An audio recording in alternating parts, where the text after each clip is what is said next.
Hello mga kaparparents. So today nga po is naka 9 days in heat na po si Malia. And ipapastad po natin siya sa alaga ni Sir Ryan, which is si Lucky. And si Lucky po ay 2 years old and first time niya pong mag-i-stud. So dyan po is nakapasok na kaya nagagalit na si Malia. Nasaktan siya. Pero so on naman, si Lucky ay kalmado lang. And nakikita niyo siya kung paano siya tumitig dun sa daddy niya. I think kasi first time niya nga and naninibago pa siya sa nangyayari.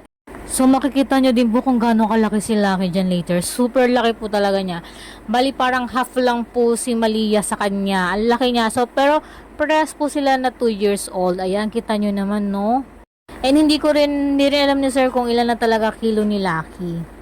Si Lucky po ay blue merle and brown eyes. And then si Malia naman po is black and white pero by eye po siya, which is sky blue and brown naman po yung eyes niya.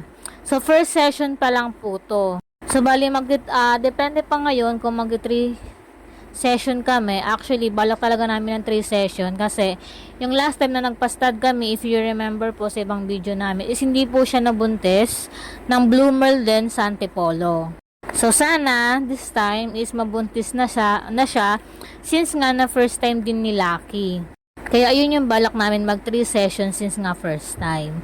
So saglit lang naman to, hindi talaga pa marunong masyado si Lucky magkasta talaga. Pero so sa naman future matututunan din naman niya yon. So dito tinanggal na yan. Ayan si Lucky kung gano'n siya kalaki. Lagi siya nakatingin sa daddy niya. At yung akin naman ay Diyos ko day, napakalikot. Yun lang naman for today's video. Bye!